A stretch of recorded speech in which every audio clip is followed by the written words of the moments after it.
তাদের আমি এখন নিজের সন্তানের মতো মনে করছি, এবং যারা বয়স্ক আছেন তাদের আমার পরিবারের সদস্য মনে করছি।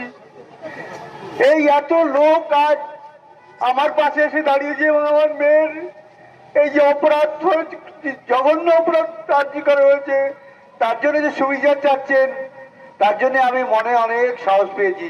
আজকে আমার মনের অনেক প্রশ্ন লোকের মাঝে বলতে সাহস পাচ্ছি।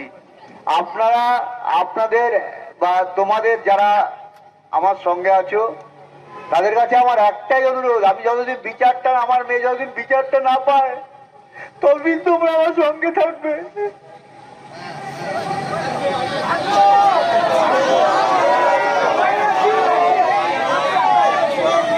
এখন যা পরিস্থিতি আমি দেখতে পাচ্ছি, বিচার আমরা অত সহজে পাবো না।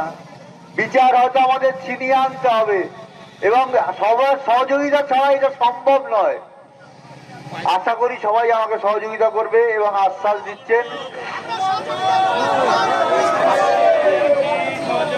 সেই জন্যই আমি মনের জোর পাচ্ছি এবং আজকে সব কথা বলার সাহসও পাচ্ছি।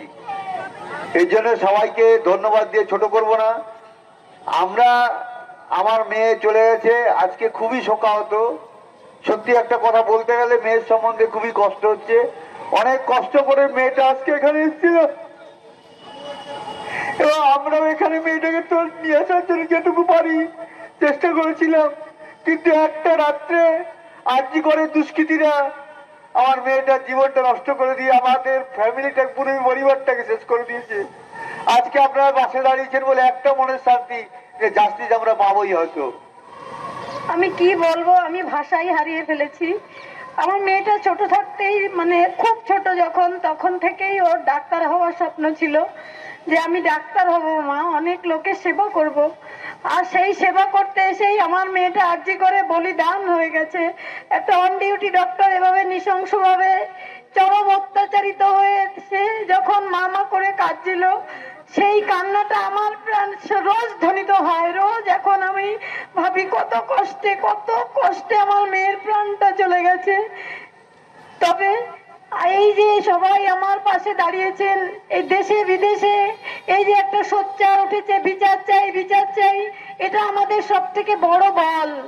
এই ছাড়া আর কোনো, মানে সরকার যেভাবে আমাদের, মানে পুলিশ প্রশাসন প্রথম থেকে আমাদের সব সময় অসহযোগিতা করেছে, তারা যদি একটু সহযোগিতা করত তাহলে হয়তো একটু হলেও আশা ভালো দেখতে পেতাম।